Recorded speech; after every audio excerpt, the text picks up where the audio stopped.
Hello and welcome to Simple English Talk, the channel where you improve your English through powerful stories, deep emotions, and real-life lessons. In today's episode, we'll explore the incredible and controversial journey of Donald Trump, from his early days in New York to his rise in business, fame, politics, and beyond. This is more than just a story. It's an opportunity to listen, learn, and feel the English language in action.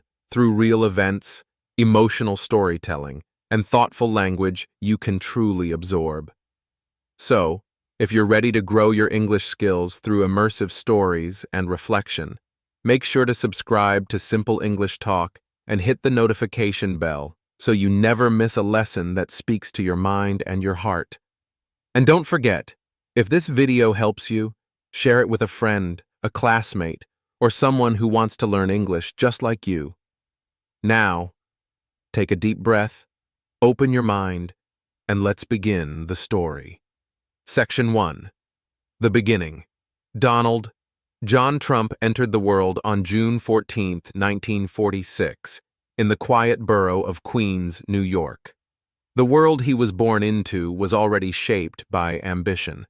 His father, Fred Trump, had carved out his own empire in real estate, modest yet powerful. Donald was the fourth of 5 children, growing up in a household where assertiveness wasn't just encouraged, it was necessary. The Trump family was not one for softness. Voices were loud, opinions stronger, and dinner tables became arenas where presence meant power. In this atmosphere, young Donald began to observe, to listen, and to imagine his place in the world. Queens was not Manhattan. It was not the glittering capital of power or wealth, but it was close enough to see the skyline on a clear day, and it was close enough for dreams to be born. From the window of his family's home, young Donald could gaze at the towering shapes in the distance. He didn't see just buildings. He saw declarations, symbols of those who dared to rise higher than others. Even as a boy, his world was colored by the idea that success was not just earned, it was seized. But he was not a quiet child. Teachers described him as energetic, headstrong, and sometimes defiant. He spoke up when others stayed silent. He moved when others stood still. His parents, especially his father, recognized this intensity early on. At the age of 13, he was sent to the New York Military Academy. For some, this might have felt like punishment. For Donald, it became a lesson in discipline, in structure, in power. The uniform, the routine, the hierarchy. It gave him form. But it did not tame him. Instead, it focused his instincts, taught him how to channel his confidence into command. At the academy, Donald discovered something about himself. He was not afraid to lead. He did not shy away from pressure. While others were content to follow, he craved control. He rose in rank, took on responsibilities, and began crafting a version of himself that would one day walk into boardrooms, onto stages, and eventually behind the desk of the Oval Office. It was here, in the quiet drills and sharp commands of a military academy, that the outlines of his persona began to take shape. But even in uniform, his mind was not limited by the classroom or the parade grounds. His imagination remained fixed on those skyscrapers in the distance. His dreams were not of medals or grades. They were visions of towering buildings with his name written in gold, of commanding the skyline as confidently as he commanded a room. He didn't just want to be successful. He wanted to be seen, to be known, to be remembered. Donald's upbringing was a fusion of privilege and pressure. His father taught him about money, negotiation, and the value of persistence. Fred Trump was not a man who gave compliments freely. He believed in results. And Donald learned quickly that approval came from achievement, not affection. This formed a core part of who he would become. He learned to measure himself through wins, through deals, through dominance, and he promised himself that he would not just continue his father's legacy, he would eclipse it. Yet beneath the tough exterior, there was always a certain kind of longing. A longing not just to have, but to prove. To show the world, and perhaps even himself, that he was more than the son of a successful man.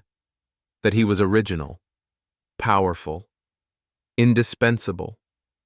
This need would fuel many of his decisions, both wise and reckless. But it was rooted in those early days, those moments of silent observation from the window, watching the city breathe and rise.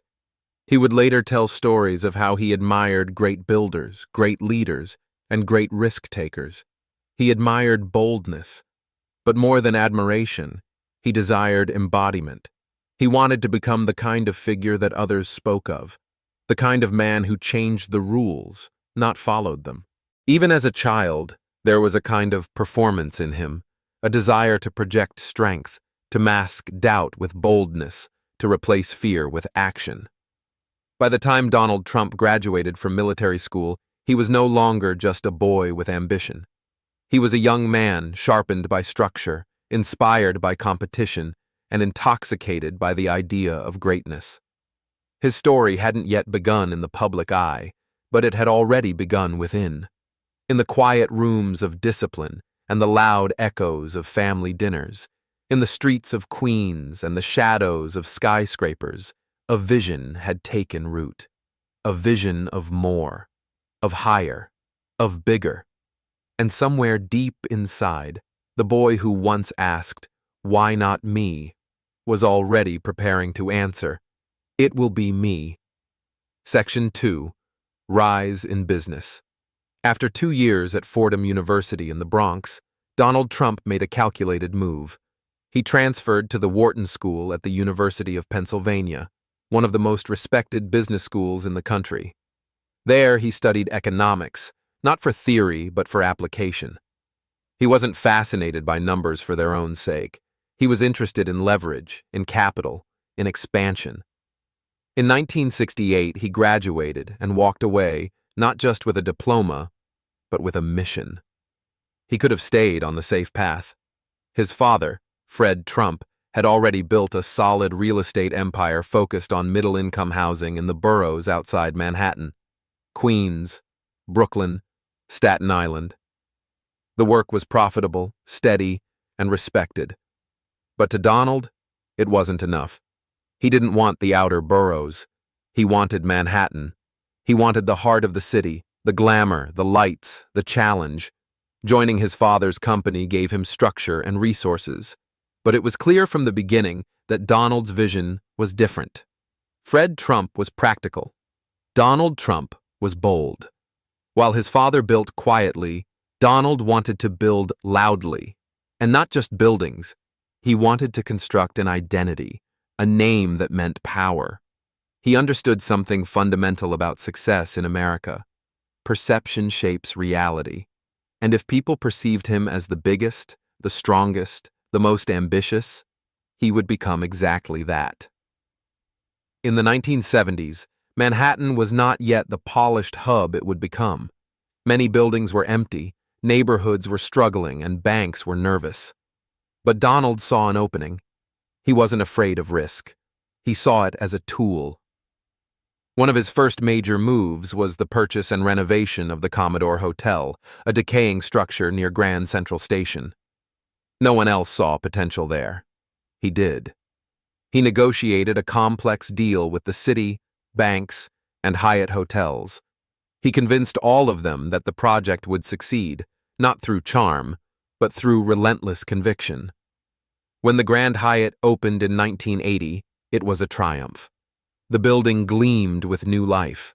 The press took notice. So did the real estate world.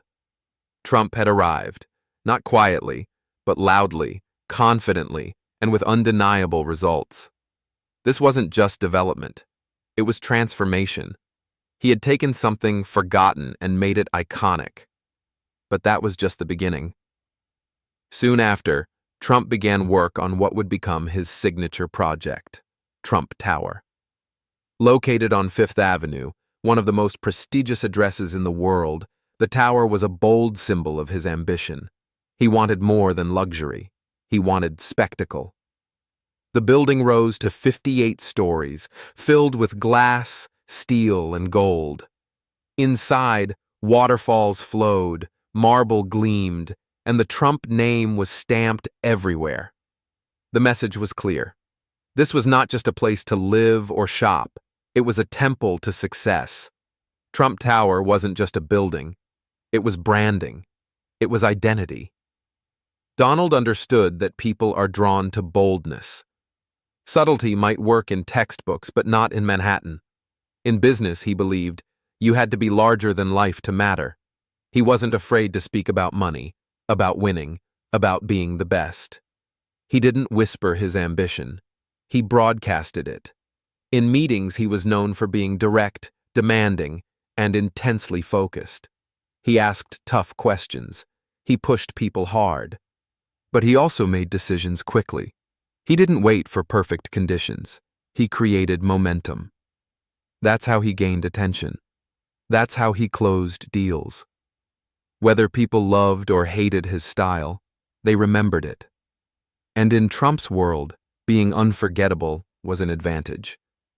He expanded aggressively. Casinos in Atlantic City, apartment buildings, airlines, golf courses, Trump-branded products. Everywhere his name went, the message followed. Success, power, prestige. His name wasn't just a signature. It became an asset, a commodity, a selling point. He wasn't just building buildings, he was building a mythology. Critics questioned the flash, the risks, the scale. But Donald didn't care. For him, being questioned was a sign that he was doing something different. And doing things differently is what set winners apart. He surrounded himself with media. He invited cameras. He gave interviews. He wrote books.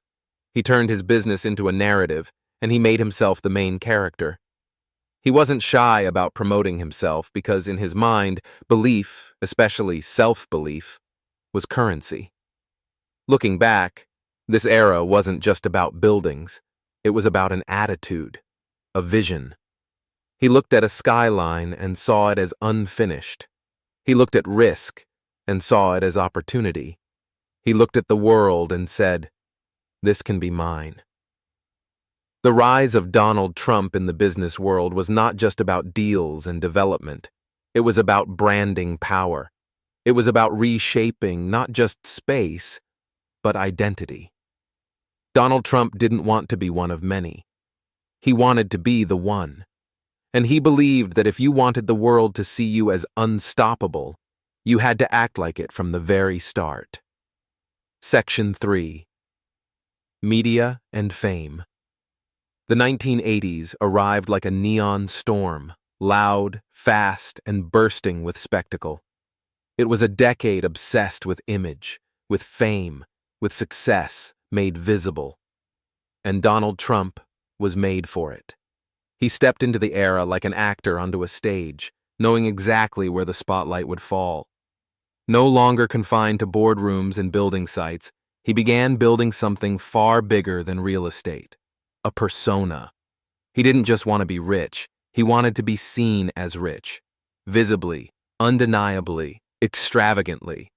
And he understood something that few businessmen of his time had grasped. Media could multiply power. So he leaned in. He gave interviews, posed for magazine covers, appeared on talk shows, and cultivated the image of the high-flying mogul who had it all and wasn't afraid to show it.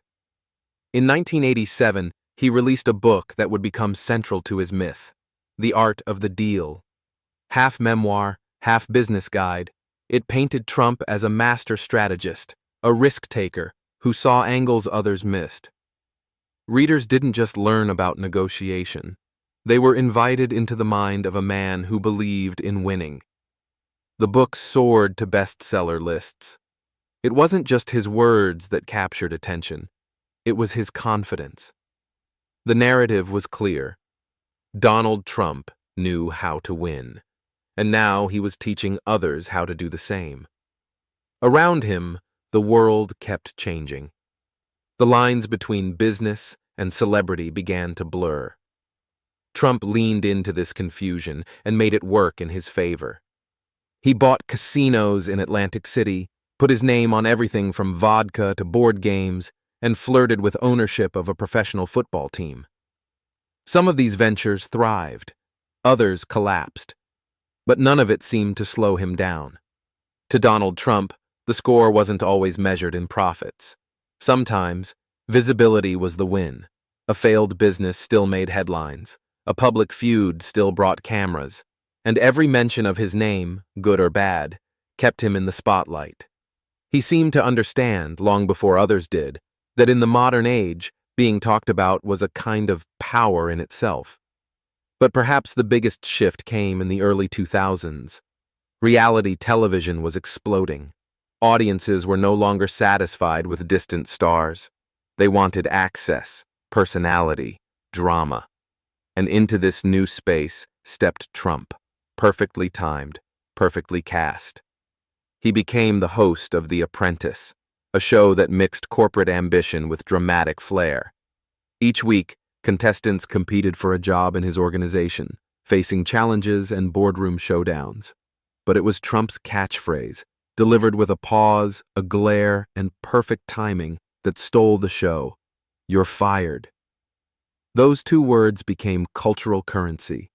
They were printed on T-shirts, echoed in parodies, whispered in offices. And more than that, they transformed Trump into something he had never quite been before. A television star. His face, already known, became a fixture in American homes.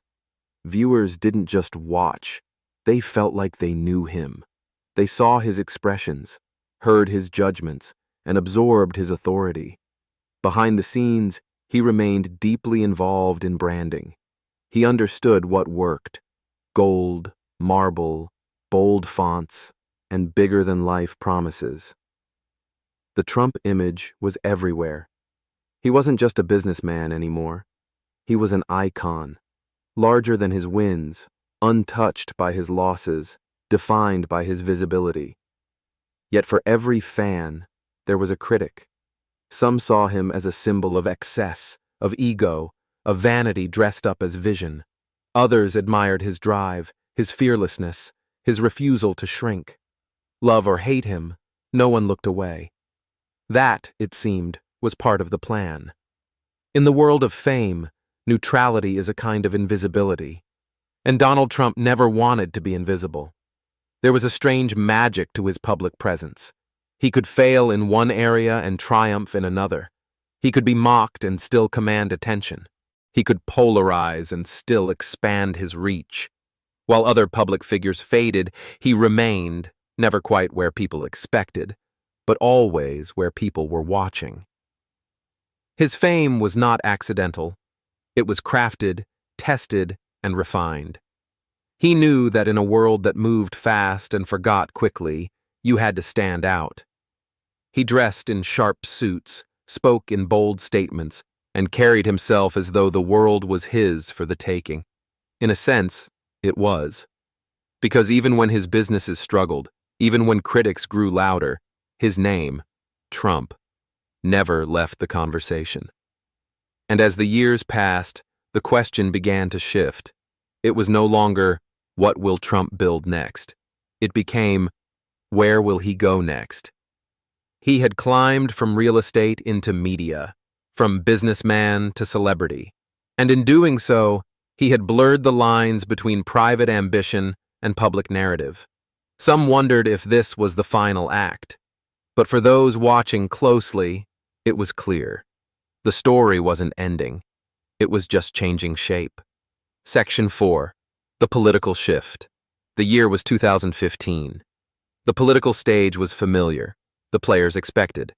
Speeches were polished, strategies rehearsed, and the road to the presidency seemed paved with tradition. But then, a new voice entered the scene.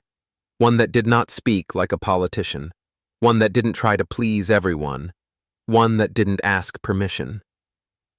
Donald Trump stood at the top of Trump Tower and announced he was running for President of the United States. The announcement didn't feel like a campaign kickoff. It felt like a disruption. He descended the golden escalator, flanked by press and cameras, and took the microphone with a confidence that was both familiar and jarring. He spoke of crime, immigration, broken deals, and a nation he believed was in decline. There was no subtlety, no filters, no apology, just a call to make America great again. Some laughed, others gasped, but everyone listened. Within hours, his words were on every television screen. The pundits rolled their eyes. The headlines called him a long shot. But deep within the country, something had shifted. A portion of the population didn't laugh. They nodded. They felt heard. They felt recognized. Trump wasn't speaking like a politician because he wasn't one. And that, for many, was the point. He branded himself the outsider, the fixer, the voice of the forgotten. He attacked both parties, mocked the media, and criticized long-standing institutions. He broke every rule of modern campaigning, and yet he kept winning. In debate after debate, rally after rally, he dismissed tradition in favor of raw, unfiltered messaging. He didn't debate policy details. He repeated slogans. He didn't beg for approval. He demanded loyalty. And crowds followed him. His rallies became cultural moments. Thousands filled stadiums to hear him speak. Red hats bearing his slogan became symbols of hope for some, of alarm for others. The media couldn't look away. His interviews sparked outrage. His tweets broke headlines. Every insult, every jab, every bold declaration added fuel to the fire. And still, the experts said it wouldn't last. Then came the primaries. One by one, seasoned politicians fell away. Governors, senators, lifelong public servants. Trump outlasted them all. The Republican Party, once skeptical, now had no choice. He wasn't just a candidate. He was the nominee. And then, the general election. Facing former Secretary of State Hillary Clinton, Trump was again the underdog. Polls predicted defeat. Commentators doubted him. But he doubled down. He spoke directly to working-class voters. He emphasized trade deals, border control, and a nation he claimed was losing. He painted himself as a fighter, not polished, not perfect, but real. And for many, that was enough. On November 8, 2016, the world watched in disbelief. Donald J. Trump was elected the 45th President of the United States. Shockwaves rippled across the globe. Some cheered, others wept. For his supporters, it was the victory of the common man over the elite. For his critics, it marked a dangerous shift in American democracy. Either way, the message was clear. The old rules no longer applied. Trump entered the White House with no prior government experience. And from day one, his presidency reflected that. He bypassed tradition, ignored protocol, and governed with the same boldness that fueled his campaign. Executive orders came quickly. Immigration bans, trade renegotiations, regulatory rollbacks. Each decision made headlines. Each tweet set the tone for the day. He didn't speak in careful statements. He tweeted in real time. His words were unfiltered, his reactions instant. The press struggled to keep up. His allies defended him. His opponents were relentless. Every day felt like a new episode, a new drama, a new controversy. He clashed with the media, calling them enemies of the people. He praised strong leaders abroad and criticized allies at home. He faced investigations, scandals, and 2 impeachment trials. And through it all, he remained defiant. His base stayed loyal. They believed in his fight. They saw him as a man who stood up to Washington, who didn't bend, who didn't play games. He wasn't presidential in the traditional sense. But that was the point. He had promised to shake the system, and he did. Under Trump, the political map shifted.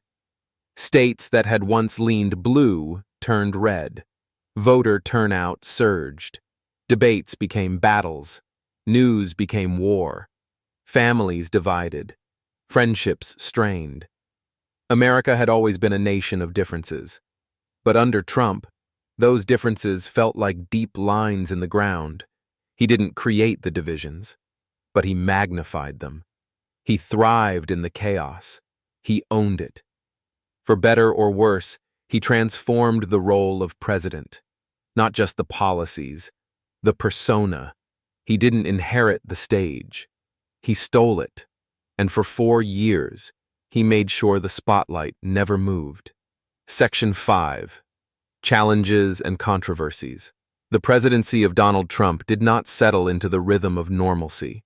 From the moment he stepped into office, it felt like the country had entered uncharted territory. His every word, every tweet, every appearance carried weight. There were no quiet months, no political calm, only waves. Loud, unpredictable, and relentless. Almost immediately, controversy became part of the presidency itself. His first major move, an executive order banning travel from several Muslim-majority countries, was met with protests at airports nationwide. Families were separated, legal battles erupted, and the country found itself once again at the heart of a moral debate. Was it protection or prejudice? For some, it was bold leadership. For others, it was a dangerous overreach. Then came the trade wars, especially with China.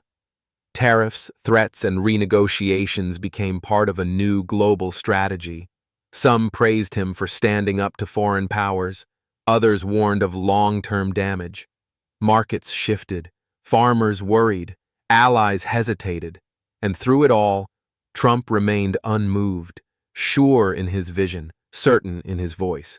But controversy wasn't only international. At home, the divisions deepened. Racial tensions flared. Charlottesville. George Floyd.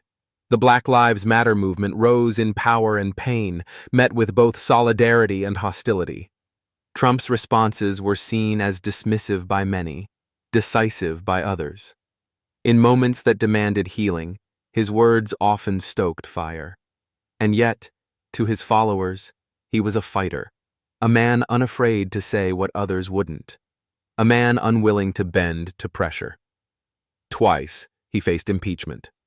The first was over a phone call with Ukraine, accused of pressuring a foreign government to investigate a political opponent.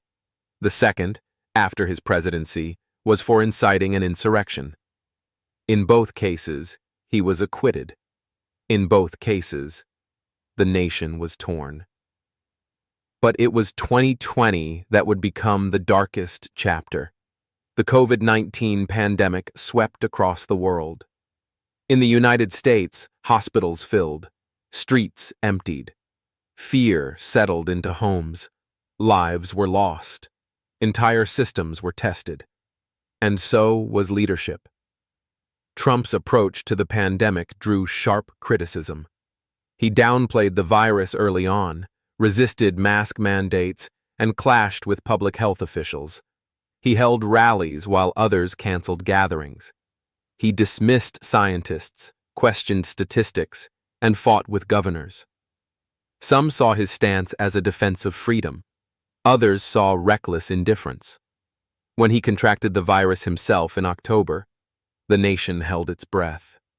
He recovered quickly and used the moment to promote strength. But for the families who had lost loved ones, for the nurses who had worked without rest, the gesture rang hollow. The pandemic was more than a health crisis. It was a test of unity, a test the country struggled to pass. And then came the election. In November 2020, Americans voted in record numbers. Joe Biden was declared the winner. But Trump refused to accept the results. He claimed the election was rigged, stolen, corrupted. He filed lawsuits. He gave speeches. He posted message after message, casting doubt on the system itself, and millions believed him. His words weren't just statements. They became calls. Calls to action, calls to doubt, calls to fight. On January 6, 2021, those calls turned into something tangible. Protesters stormed the U.S. Capitol. Windows shattered. Offices ransacked. Officers attacked. Lawmakers fled. The heart of American democracy shook. It was a moment of heartbreak. A moment when the line between words and violence disappeared. Many pointed the finger at Trump, his refusal to concede, his fiery rhetoric, his silence in those crucial first hours. Others defended him, insisting he didn't mean for it to go that far. But something had broken. Not just windows, not just trust. Something deeper. A belief in peaceful transition. A belief in shared truth. Social media platforms, once the megaphone of his presidency, shut him down. Twitter, Facebook, Instagram. The voice that had dominated headlines for years vanished overnight. For the first time, Donald Trump was no longer just controversial. He was silent. And in that silence, the country processed. Some with relief, others with rage, but all with the weight of knowing that history had just taken a sharp, irreversible turn. Trump never apologized, never admitted fault. In his view, he had been wronged, lied about, betrayed. He stood firm in his belief that he had won, that the system had failed him, that the fight was not over. Whether seen as conviction or delusion, one thing remained true. He did not bow, and the world, tired and torn, watched. Section 6. Legacy and the Unknown.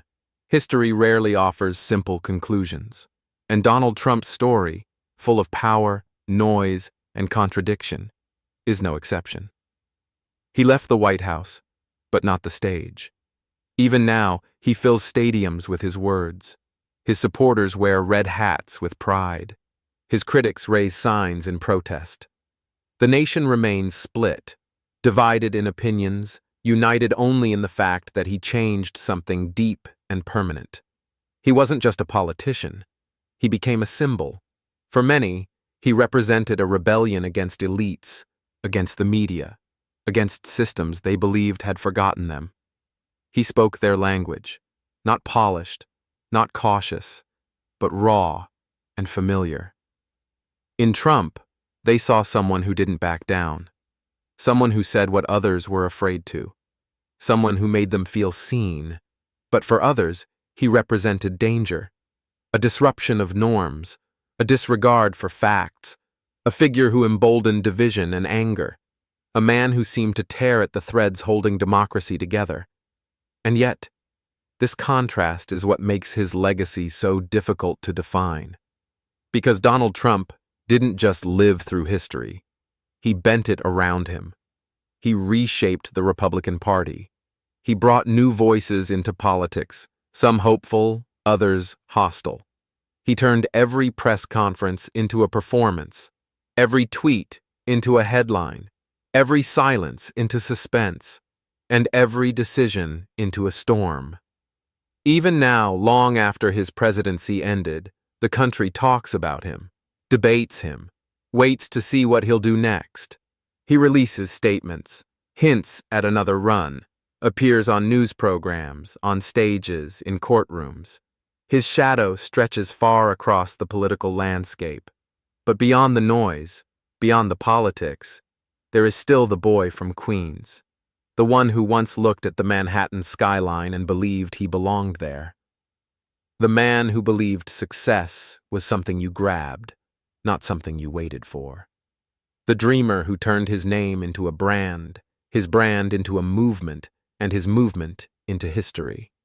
Some call him a genius of self-promotion, others a cautionary tale of ego. Maybe he is both. There is no final chapter yet. He might run again.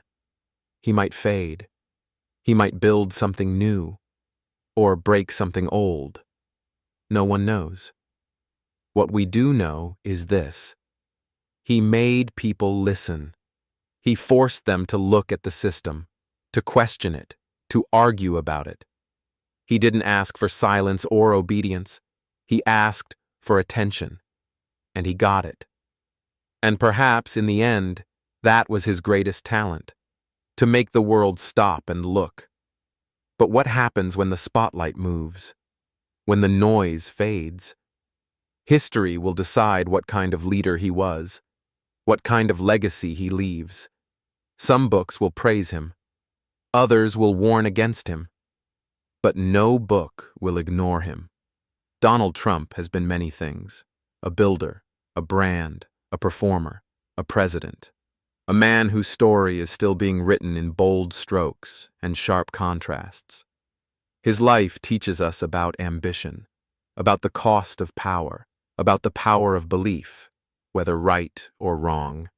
It teaches us that in a world of quiet compromises, sometimes the loudest voice becomes the most unforgettable.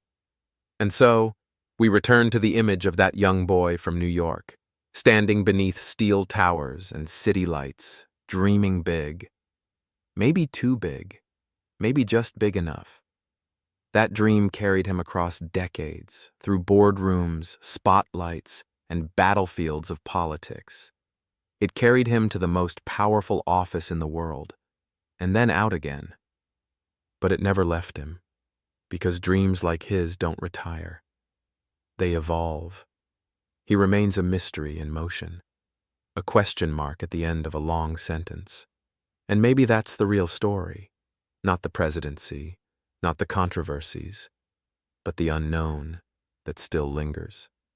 The next chapter could be another campaign, or a retreat into memory, or something no one expects.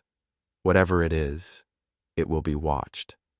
Because love him or hate him, Donald Trump did what very few ever do. He made history listen. And perhaps, even now, it still is. Thank you for staying with us until the end of this emotional journey through the life of Donald Trump. From dreams in New York to the Oval Office and beyond, his story reminds us that language is not just vocabulary. It's vision, it's ambition, it's power. If you felt the emotion in this story, if you learned something new, or if you simply enjoyed practicing English with meaning, subscribe to Simple English Talk for more stories that inspire and teach. And please, share this video with someone who needs a new way to learn. A better way. A human way. Until next time, keep listening, keep growing, and remember, your English journey is a story too, and it's just beginning. See you in the next lesson.